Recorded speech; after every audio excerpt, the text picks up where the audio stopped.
Hello, everybody. Just a nice little millennial pause for you there. Thank you so much for joining us today for this session, See It Blocked, See It Caught with DNSFilter and Blumira.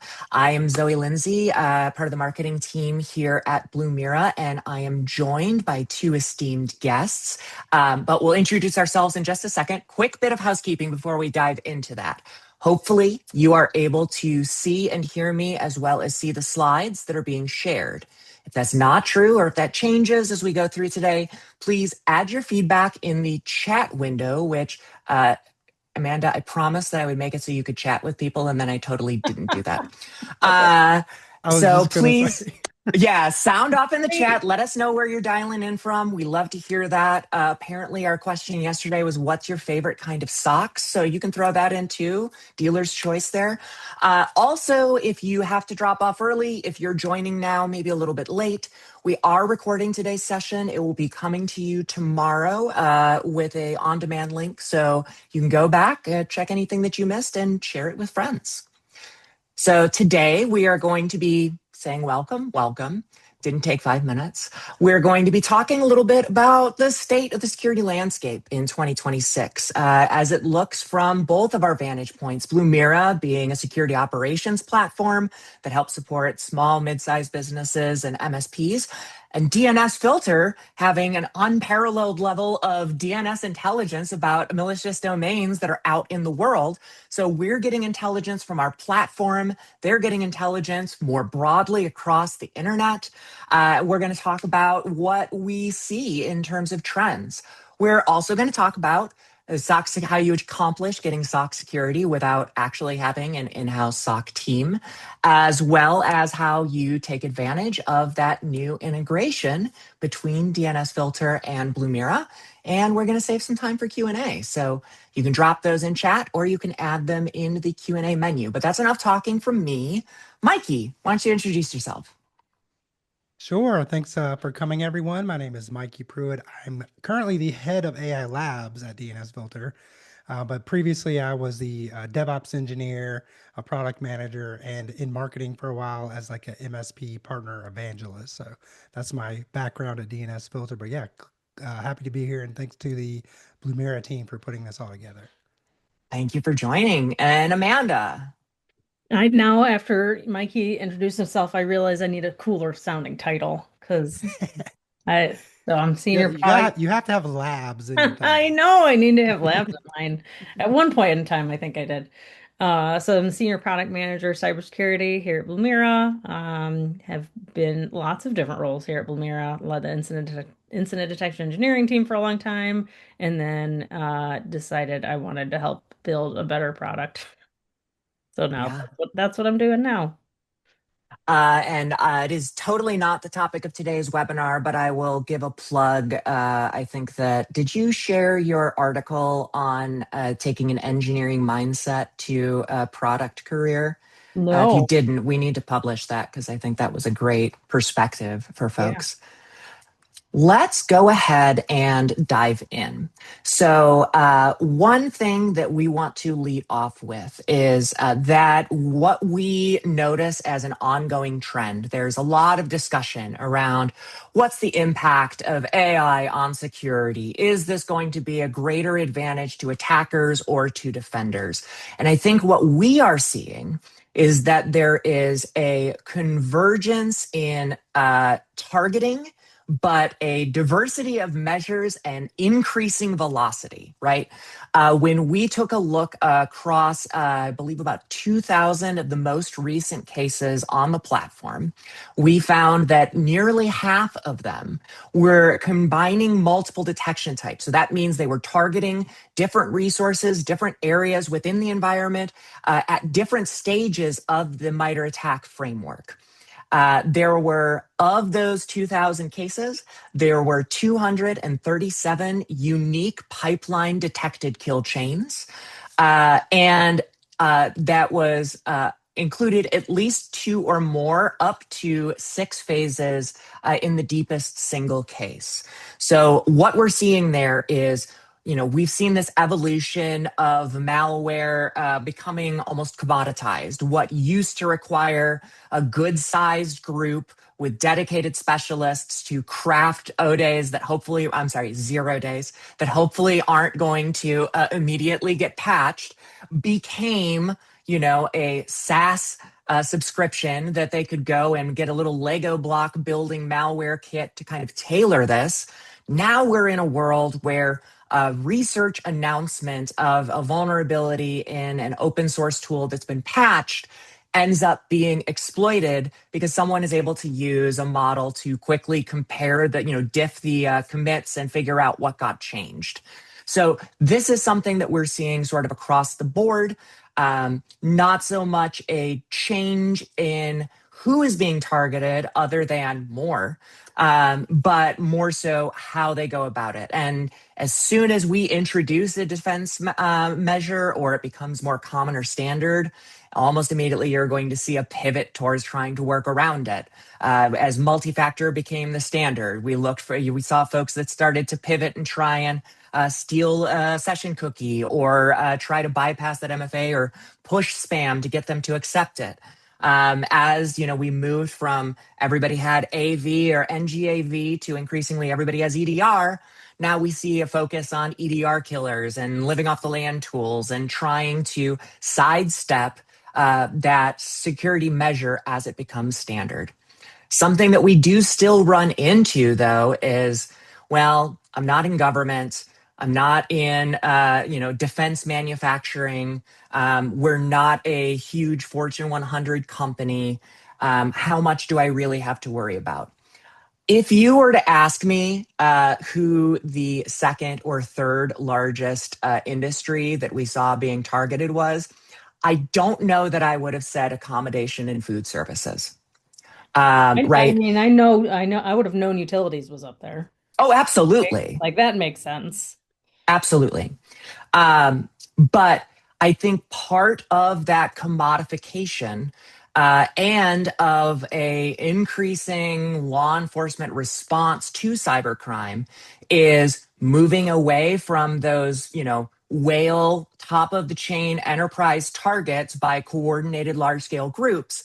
And increasingly, as those start to splinter, we're seeing individual actors that are doing a little bit more spray and pray because they know that that smaller shop probably doesn't have a huge security budget and no, they don't have the, billions and billions of income, but they may have $1 million or $2 million of income. And if you start chaining together a bunch of those, that starts to add up pretty quickly.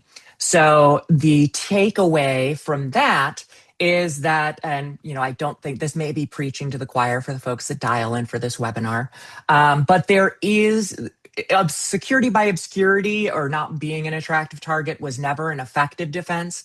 But now it isn't even really a slowdown or much of a reduction just because of the scale of what we're seeing. And touching back on that velocity piece, we're seeing an ability for LLMs to tailor and craft messaging. There's been a lot of news stories about how they're being leveraged in social engineering attacks, but that velocity is also really important. The timeline between initial exploitation and exfiltration and covering tracks continues to reduce because these are moving from well-practiced muscle memory to algorithmic and automated. And so that is where having that full view, a complete picture of what your full workspace looks like everywhere that your users are working, where you have valuable assets, requires a balanced strategy and pulling together a number of tools. And what we often talk with folks about is, well, I've looked at the Verizon data breach report. By the way, one of my favorite vendor reports. I will absolutely give it a plug. I think that it's some of the best methodology for regular annual reports to come out there. I know that the most common vectors is going to include identity. It's going to include endpoints. So I've got ADR, I've got ITDR. I'm covered, right? I've got a good deadbolt. The door is locked. Why do I need to worry about it? And this, I think, is a good example of we mapped across those cases where those attack stages lined up. What is more common? What is less common? And I put together this chart that shows what that EDR and ITDR core service protection is going to do a great job of covering, where it is going to give you partial visibility, and where you truly need something like a SIM, like dedicated DNS filtering, to be able to get that early awareness, right? If that recon starts on M365, or it starts on getting a user to install that remote access tool on their endpoint, then you're going to get visibility at that point of impact. But I won't name a vendor, but a third of ransomware attacks last year included exploiting a given vendor's perimeter security system. That is not something that's going to get picked up by EDR or ITDR. And when we're talking about dwell time and attack stages going from years to months to weeks to days, hours, and now minutes, having the earliest possible awareness can be the difference between thwarting an attack and trying to recover from one. And with that, giving a little bit of like that detection level view, I'm going to throw it over to Mikey to talk about the DNS filter side of the equation. Well, thank you, Zoe. Appreciate it. Sorry for the jarring slide, but we just, the Blumira branding looks so good. I'm jealous. But anyway, thank you for that.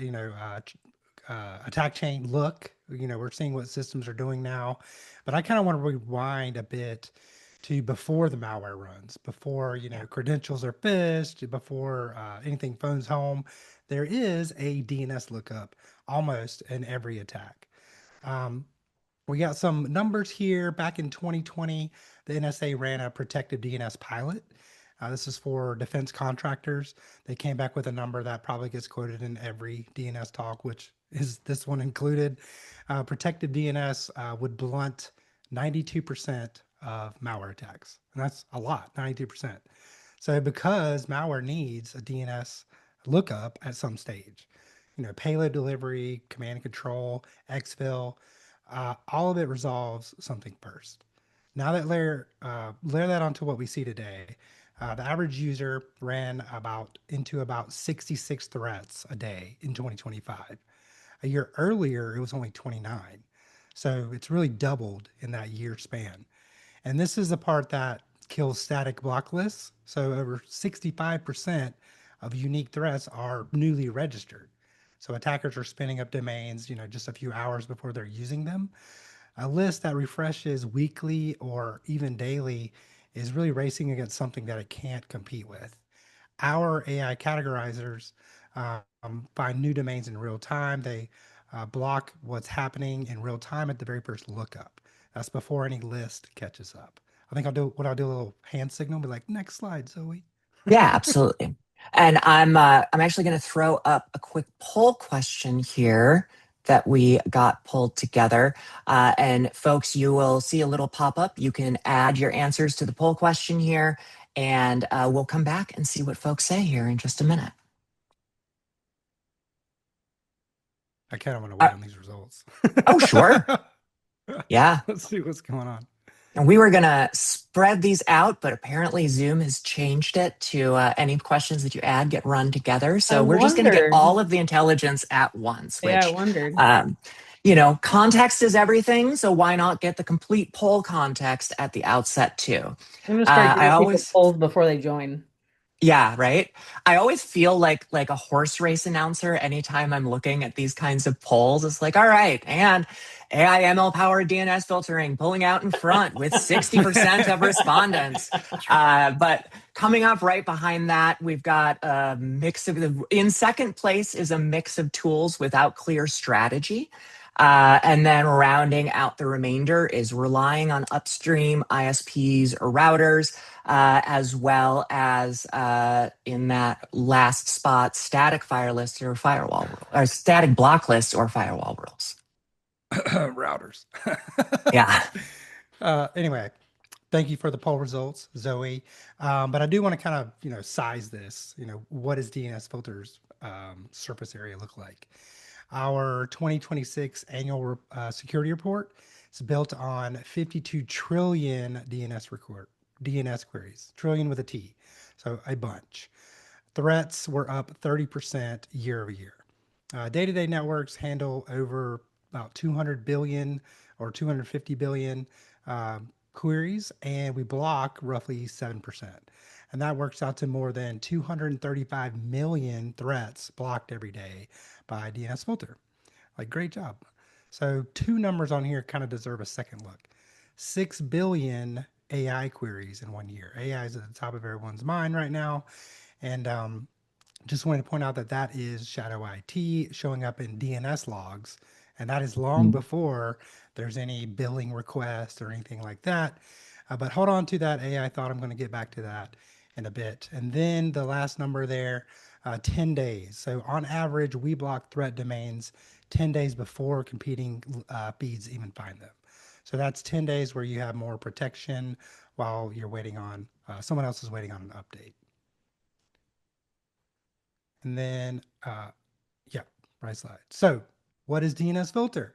For anyone meeting us for the first time, hello, nice to meet you. For every customer we have here, thank you for being a customer and showing up.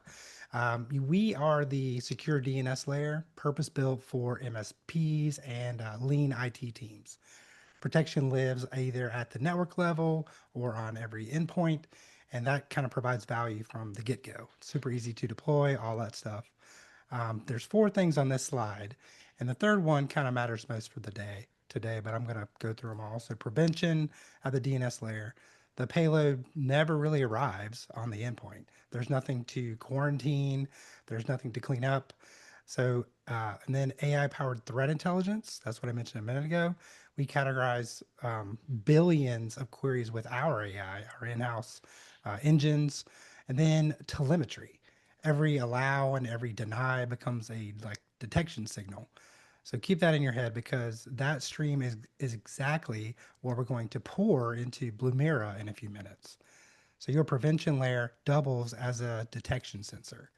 And CyberSight, that's our user behavior analytics, user to activity forensics, threat trends, and clear view of shadow AI and shadow IT.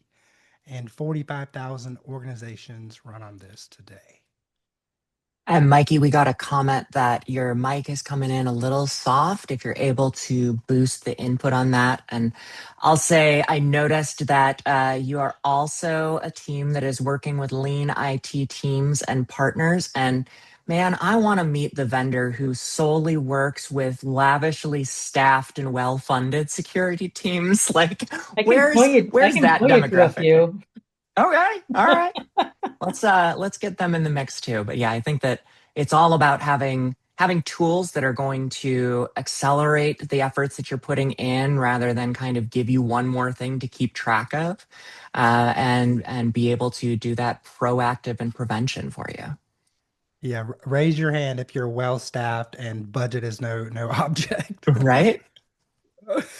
So because every DNS request in your environment flows through DNS filter when you're a customer, that same layer gives you more than just threat blocking. So those 6 billion AI queries I mentioned earlier, this is what AI governance looks like in practice. So you can see which AI services people actually use. Then you can allow, block, monitor, whatever you want to do in the policy. There's no surveys, no honor system, because the DNS logs can't lie. There's content controls along too. That's roughly 40 categories for acceptable use and compliance. It's tuned per environment, from wide open to lockdown. And then there's CyberSight. It accelerates incident response with user to activity forensics, and then looks for behavior anomalies, which are really interesting if you ever get a chance to see those charts and get those alerts. They come in handy. And you'll see in a minute why that pairs so well with a SIM. And then my favorite, IoT and OT. Mhm. You can't install an agent on like a badge reader or an IP camera, But at the Hmm. DNS layer, you don't really have to. You've got a bunch of unmanaged devices, and you can protect them without even touching them through the network, which is super fun. VLANs are everyone's friend. And I'm very happy to say that we made it to slide 12 and already got our first live question in. So Jeffrey asked, and I think that this is for you, Mikey, because it came in as you were presenting here a moment ago. And you may have a slide on this later. What are the licensing options for DNS Filter? Whoa, a buying question, Man, Jeffrey. I'll tell you what. Like that's usually the kind of things we gotta sneak in there at the end. But I'm looking at it. The legitimate question. Thank you, Jeffrey. Yeah, so just real quick, we do have three categories of our three plans. We have like basic, pro, enterprise. I think it's about $1.80 per pro, which is where most people land. Most MSPs definitely land there. And then that's per seat per month. Obviously, there's discounts available for volume and all that stuff. With the pro plan, that's kind of the middle section. You get all the roaming clients and network protection. So yeah, thank you, Jeffrey, for that. Getting it right up front. Someone get Jeffrey's email. I know, Call right? me. And just in case that was for us, I'll say we also have three additions. We have detect, respond, and automate, each of which is going to help you to better perform that function. Although obviously there is still going to be some respond benefit even on the detect edition. And those are we. You'll notice a theme with us is we love complete context and transparency. So we've got our list pricing on our site, blumira.com/pricing. And for partners, reach out to our team. We've got a whole program built out to support you. Yeah, and you can tie into DNS filter in every level. Exactly. Good Paul. Good Paul. Thank you. Of course. Good transition too, because this is the slide all about that. So this is like that honest moment. Some attacks, kind of hide in DNS itself. DNS can be used as a infiltration method. So there's like data exfiltration disguised as just ordinary traffic, malware phoning home. If you recall the Sunburst event, I forget when that was, but it was with SolarWinds. Those Mm. SolarWinds beacons, they ran over DNS, and that's how they got compromised. But this slide is kind of the split of that problem. So DNS filter stops the threats before and after it lands. So sorry, the threats before it lands, and we block the harmful destinations. Something slips away, we block at C2 server. So it sits there and never gets in. The malware never gets another order to do the next task. So we block the DOH tools that you are used to try to obscure this traffic. But the hardest traffic looks exactly like everyday browsing. And that is detection country. And that's where Blumira lives. So Blumira is watching the DNS activity we pass on, and they can flag the patterns that reveal something that is otherwise hidden. So there's, like weird query volumes, maybe entropy, timing. But prevention closes the door for what we know about. Detection catches whatever tries another way. And that kind of sentence is really the whole webinar, in our opinion, our opinion, I think. But prevention closes the doors, detection catches the rest. Absolutely. And Absolutely. that, It is. Oh, go ahead. no, I was just gonna say, and that's the part where we learn all the fun stuff about how DNS filter and Blumira work together. Absolutely. So, just to give a snapshot of what we have conversations about each and every day, we talked a little bit about the growing complexity in terms of the challenges and threats that teams of every size are facing. There's also a explosion in complexity of the stack. This is nothing new, but folks that were in this industry, 25 years ago, they had to manage their servers, their desktops, laptops, and have a good AV and firewall strategy. And they had a lot of the basic bases covered. Now you are dealing with a perimeterless environment. You've got dozens or hundreds of cloud applications tied in alongside with the actual hardware and software that you're running directly. And it's constantly evolving, constantly changing. especially right now. We're, seeing kind of that explosion in innovation happening right now. And unfortunately, there hasn't been a hockey stick hiring change to keep up with that complexity. Oftentimes, it's the same team that was dealing with a much more straightforward environment, just trying to keep up. And you now have to be a expert in DevOps, yeah, as well as IT, as well as security. There's not enough head for all of the hats that the folks that are on this call usually have to wear. So, how do you get in front of that? How do you avoid chasing after every event in your environment that might actually represent a threat?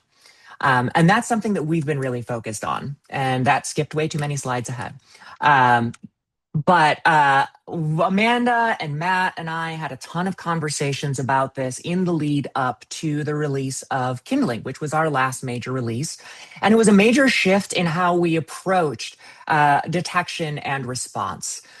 Previously, the goal was finding the right balance between specific enough to avoid false positives, fuzzy enough to detect new activity that has the shape of recognized behaviors or recognized previous attacks.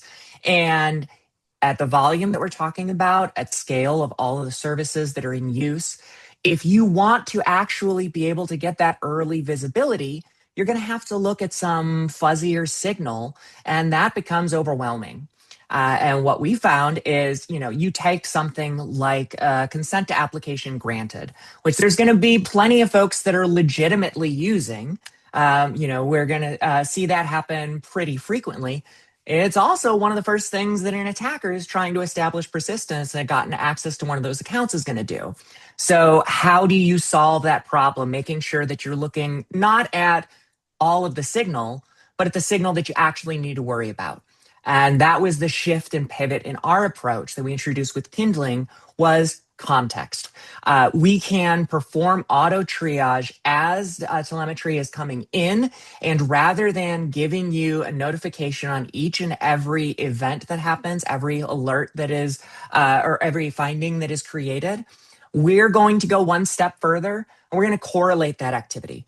We take a look at your historical logs, how similar findings have been resolved before. Is it typical, based on your organizational fingerprint, the patterns of activity observed recently over your company's environment? Does this align or is it anomalous to that activity? And cohort comparison. If we see a rise in attacks that are targeting healthcare organizations, that's going to be one of the elements that's put into that calculus of, does this represent a validated case or is this likely benign? And so that is the shift that we made, is trying to focus on answers over alerts. Rather than showing everything and hoping that the right needle in the right haystack surfaces when we happen to be looking at the dashboard. Instead, we're setting up a system where if you get an alert, you know that you need to go and log in and check it because it's already been validated, that context has been correlated, and it actually merits your time to respond. And ultimately, that helps to prevent more incidents and quickly stop incidents that do arise, because the practice pattern is not being annoyed at something that didn't need your attention. It is getting the information that you needed right at the time that you needed it. So, what does that look like? What do we see with that? If you have that full workspace environment, if you've got a firewall who pointed a webhook at Blumira and had logs flowing in within minutes, no integration required. I think I'm actually jumping into your portion here, Amanda, because we're starting to talk about the expansion of getting that complete context into HTTP ingest, into more of those many cloud services. So I'll just give you like a 2-slide warning here. Keep going. You also, you're doing great. Thank you. One of those pieces is also historical activity. Back before we had SIM, SIEM, SIEM, however you want to say it, we had SIM and SEM. One was your running stream of current activity. One was the vault where historical logs are stored. Somebody had the brilliant idea that, hey, if something happens and we're trying to figure out what, we're probably going to need to look at both of these things. So it's not just about getting notified of what's happening at that moment in time. You need to be able to look at that history. So we are able to do a complete retention of all logs, all sources, depending on the edition that you choose for a full year, which is very important for a lot of folks that are dealing with compliance requirements. You've got a centralized view.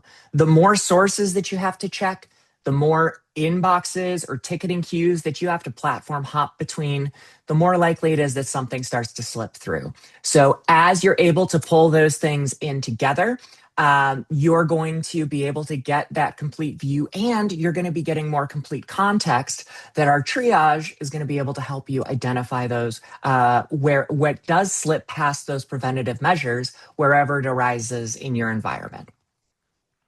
And, those gaps can really bite you. Because if there were vendors in the past that we didn't support for cloud-based services, that introduced a blind spot. And the value and effectiveness of a strong SIM solution is getting that complete picture. So we knew that we needed to make a change. We didn't want to force our customers to work around a gap by, bridging together multiple services. So that's where HTTP Ingest comes in.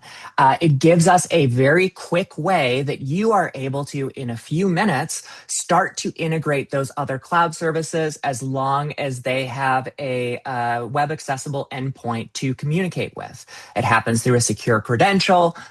We'll see a little bit more about that in just a moment when we flip over to our demo. But this means now you're able to pull more of those tools in immediately without the delay of a cycle of putting in a feature request for a new service and then getting an update when it's available. You are getting that full retention and detection on those other services. And you're able to do it, without having to wait on some like concierge support from us, which we love to do. But we are one team of people, and so we want to make sure that you're able to do it at scale. Yeah, we've actually even seen people use it for devices and services and software applications that don't even have that web point accessible, and just creating their own. So Hey, that's been real interesting too, just to see what people can build on their own and just shipping us all kinds of logs now.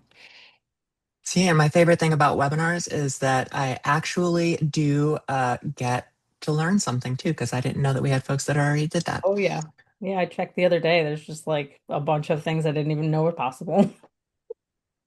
So I'm going to hand it off here in just a moment to talk about how ingestion has changed from how it was done before we go to the demo. But first, one more question for you, Mikey. We got another question in asking if your monitoring and preventative services can be applied at the VLAN level as well as like WAN traffic. Yeah, absolutely. So you can deploy an entire network and just have one flat policy, or you can have policy for each VLAN, which comes in really handy with that IoT side of the house. Those pesky refrigerators that that are talking to who knows what, getting compromised, all that stuff. So yeah, you can absolutely do it on a VLAN. Awesome. All right. You know what? We talked a little bit already about what the old world and the new world here looked like. Show me the money. What's it look like here? You want to narrate us through this, Amanda? Sure. I hope it plays well. It did on my. Okay, here we go. So it's a really fast demo. See, it's a minute and 12 seconds. In here, you can add ingestion sources of all different kinds. So in this one, we'll pick DNSFilter. It gives you what the URL and the token is. So when we head over to DNSFilter, I did this real fast. We do I was HTTP going to say, do you need me to slow it event. to like zero point 0.5 Yeah, speed? right. And then you just configure a data export over HTTP event collector and DNS filter. And then there are the two spots here. You put the URL, and then you go back and copy the token, paste that in there. You verify and test it. I already sent some logs. It is the fastest integration I think I've ever set up ever. We go back here and you can actually see in here, you can view the logs, you can generate new tokens, you can put some notes, you can see who it's created by, and then you can also go in here and automatically see the logs that are coming in from that integration. So, yep, that'll complete, and there we are. Fastest integration ever, like a minute. Um, Faster than I could talk about it. Gonna say. So at launch, we knew that we wanted to work with some of the top vendors that our customers have been asking us for support for, DNS Filter being one of those vendors. I believe we had 20 native integrations to go along with the Ish. ingest launch, Yeah. including DNS Filter. Do you want to tell us a little bit about how this is going to continue to evolve and we're going to expand on it? Yeah, and we'll keep continuing to evolve. So yeah, like Zoe said, like DNS filter was one of the big ones that we had as requests. We have a lot of similar customers across just based on what we serve the market. It's very similar size organizations and problem sets that we're solving.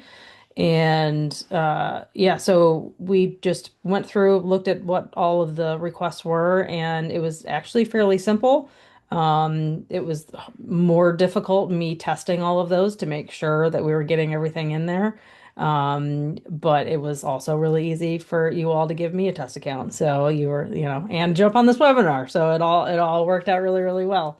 And honestly, the more requests we get, the more vendors we get. Like I said, there are integrations now in our HTTP ingest that I never even thought were possible. People are just writing their own scripts and endpoints and cloud functions and whatever, and just starting to send us as much as they can. And that gives us a lot of information, right? It tells us what bespoke integrations to build with new products that we're releasing here coming in the future, what outbound action, automation, orchestration, all of those kind of things that we want to build in natively just based on the kind of, data that you want to send and want to get visibility into.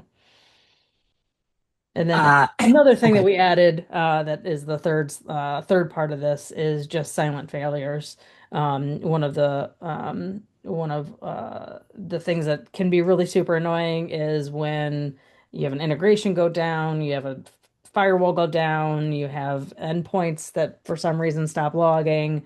We added the ability for every single one of these to be alerted independently. So you can go in there and just know if you've not received alerts or not, which ties to a couple different compliance standards.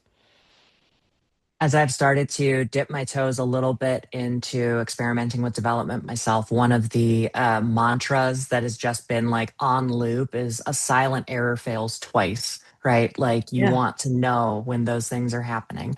Yeah. And we did have our second poll question come in here. How are you handling security monitoring today? About half of folks, 43%, that's not about half, a little less than 40, half Ish. said they have one team doing it all, security included.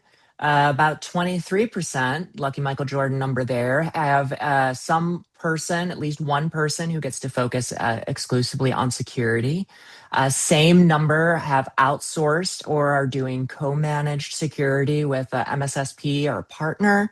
And then we've got about 10% of folks that are actively in the process of looking for a better approach. And so reach out. We can help get you answers and reduce alerts. There's a theme. So let's like anchor this. We've talked about in abstract what the capabilities are. And by the way, it warms my heart to hear about folks kind of hitting the ground running and making their own integrations because coming out of an evangelist role in a previous life myself, like I'm all about the community. I think that it takes a village to keep us all secure. And so that kind of like crowdsourcing and giving folks the ability to extend those use cases, tailor to their needs is a beautiful thing. So this is a actual example of the timeline of a attack that we were able to identify for a customer. And it's just a great illustration of how there's these shrinking timelines. So from the point that the attacker first gained access to a inbox, and I believe that this case was a double impossible travel alert. So there were two impossible travel alerts. First one was benign. I believe it was just the user getting onto a plane, connecting to the plane Wi-Fi. Suddenly, it looks like they're a couple of states away. The help desk logs in, takes a look at that. Okay, great. We know they're traveling, marks it as benign. Then about half an hour later, there's another. They said, oh, well, must be connected. And they just ignored it. That second one was actually coming from Helsinki, and it was malicious activity. And so what happened from that point is from the first moment of successful login into that inbox, it got flagged, created the alert for geobehavior detection. 4 minutes after that, there were inbox rules created. So going back to that earlier mention, consent to application granted in isolation could be legitimate, could be benign. If we see a detection coming up shortly thereafter for a new inbox rule created, now it's like 90+% malicious, right? Because the first thing they're going to do after that they are able to get that persistent access is try and make sure that as soon as they start spamming folks out, that legitimate user isn't going to start getting push notifications on their phone. Then from minutes 10 through 25, they targeted sending out 32 emails with in that interim, by the way, those minute 4 to minute 10, they were searching the inbox for anything related to balance, invoice, receipt, billing, net terms. Then they sent out 32 emails impersonating that vendor with fake invoices and hoping to get some bites from their client list. And then in the 5 minutes after that, with those messages sent, they disconnected, deleted the activity log, and they were out the door. So minute 0 to minute 30. Now, if we were able to get earlier visibility on that, if that user had been connecting through a local network, if that user had not just ITDR, but had protection on the endpoint where they initially had those access credentials captured, that can give you an extra 5 minutes, an extra 10 minutes. When we look at that on the scale of a 30-minute attack cycle, that is like a third more time to identify and to respond. So, Mikey, what does that look like in this world if they have DNSFilter set up alongside Blumira? Well, this is a great story we have that kind of highlights this very well. So our friend and customer's name is Matt Chambers, runs an MSP named FixFinder. He's like the security focused MSP. One of his clients has like a 200-person remote research firm. An analyst at that firm clicks like a fake CAPTCHA. It was like a malvertising site. If you ever seen like Google listings that look kind of weird, this is one of those things. Well, on that malvertising site, they had a PowerShell. They tricked the user into using PowerShell to fire outside the browser, and it was trying to download Luma Stealer. So after the after hours alerts came in, and they read benign, so the EDR just was like, yeah, it's clean. Email logs also like clean, no big deal here. And that's the kind of night where, most people kind of shrug and just go back to dinner or sleep, whatever time it happens to be.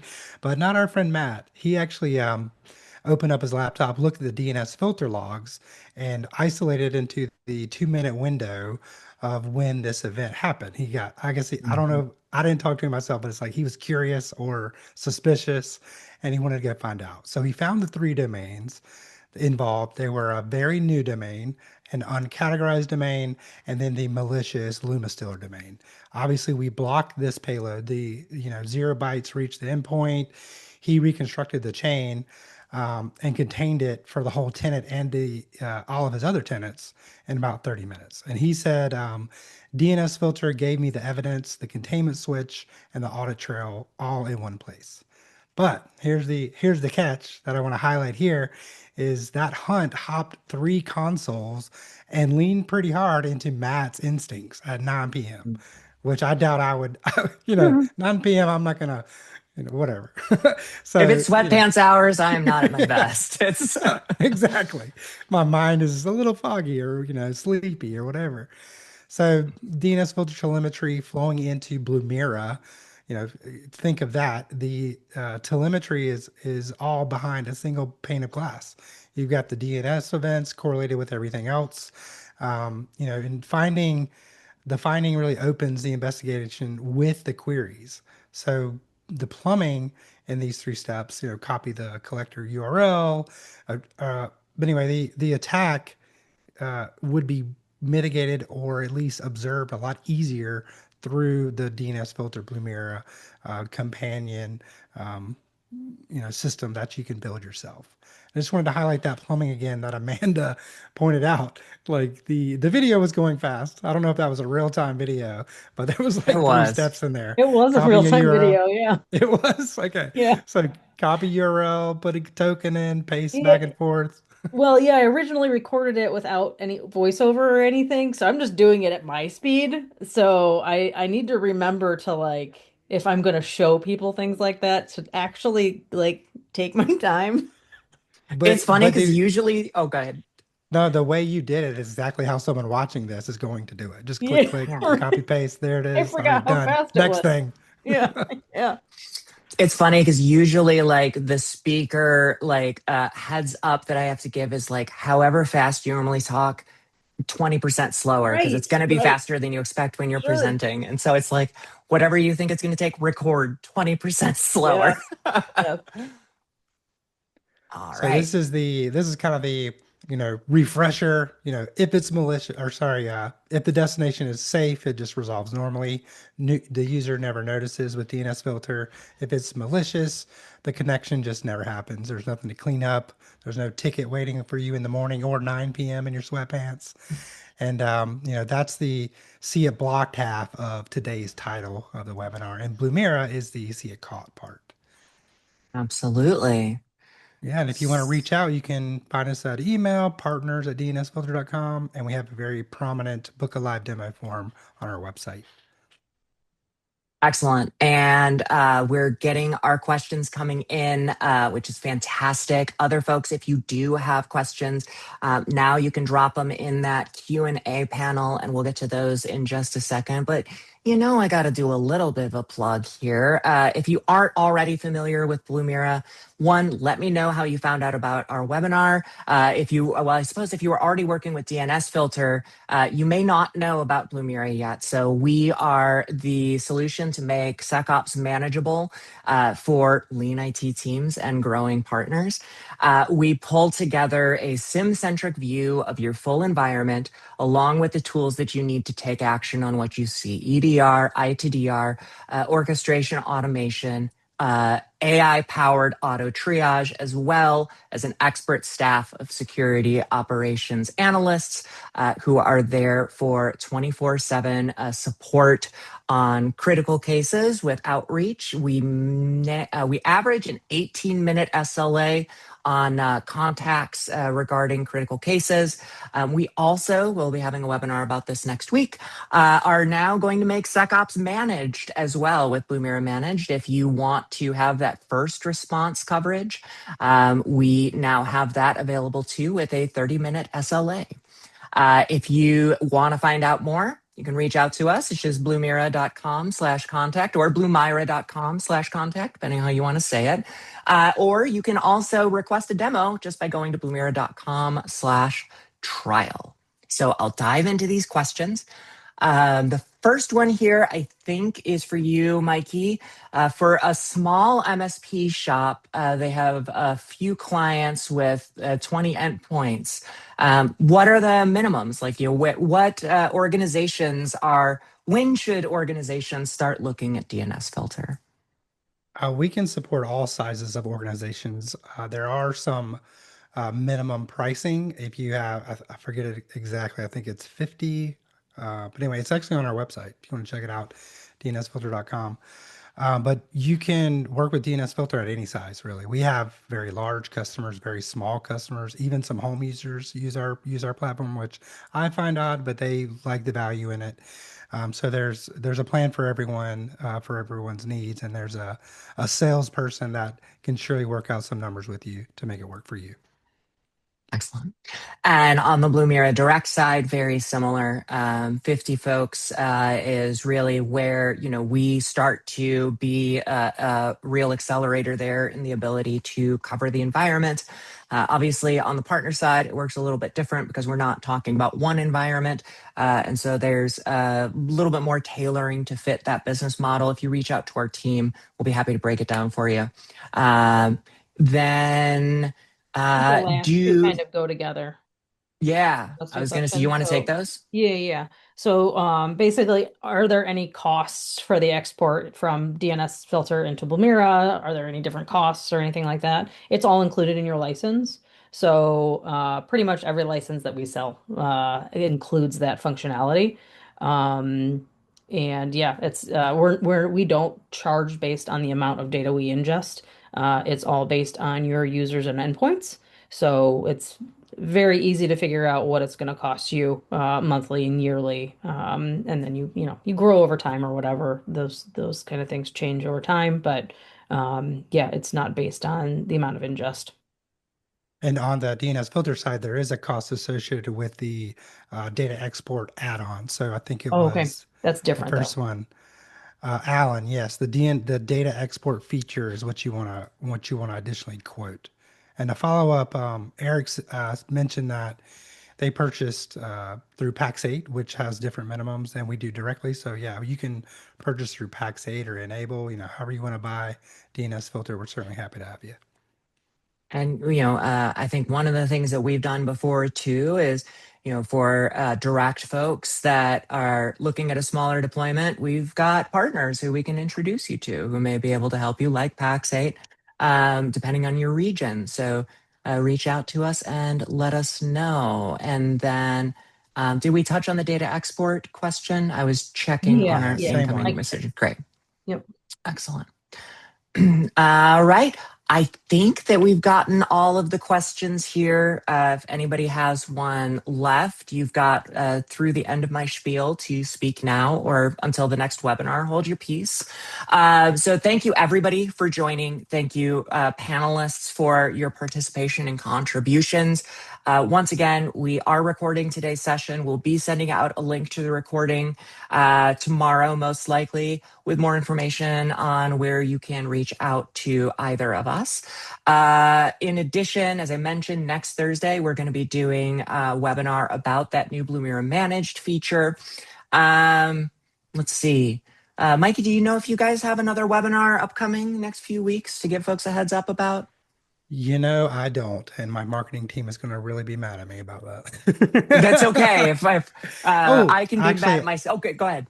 dnsfilter.com/events. It'll be right There there. we go. Perfect. And speaking personally, I'm going to be out there for Hacker Summer Camp in a couple of weeks for Black Hat and DEF CON. So shoot a message, if you're using Blumira, if you've got questions, if you just want to geek out about security for a while, I'll be in town for about a week there. Oh, wait. Oh, yeah, I was going to say we did get one. Okay, all right. You go for it. Yeah, so should a separate HTTP ingest be set up on the organization client level in Blumira and DNS filter? Um, I'm assuming this is MSP related, so you would have different organizations per client, and I would do that, yeah, so they all go individually into your specific client's data store. Otherwise, you're going to get some really weird results in findings and with kindling and a whole bunch of stuff. So I think that's the question Mm-hmm. that you're asking. And to wrap us up here, I'll share our last poll question. So we asked at the outset before today, were you pulling DNS telemetry into your SIM or your detection platform? The most common answer with 47% is no, but I want to. Right behind that was yes, and it's been a game changer. So for those of you who want to, about half of the folks here can speak to that too. 35%, about half. And, to the other 18% who said, no, I didn't know this was possible. Now you do. There's a little rainbow with a star at the front of it. So reach out to us. We'd love to help you out. With that, I will go ahead and wrap us. I hope you have a great rest of your afternoon. May the afternoon and evening be quiet, peaceful, and alert-free for all of you. And we'll see you on the next session. Please take a moment if you're able to share your feedback. There'll be a survey that pops up. Much as I like hearing myself talk, we want to make sure that anything we're doing here is tailored to the questions and challenges that you're facing and need to answer. So let us know what else you'd like to see. It does have a big impact on what we schedule for our program. Thank you very much, everybody. Hope you have a great afternoon. And we'll be talking to you soon. Bye-bye. Bye. Bye.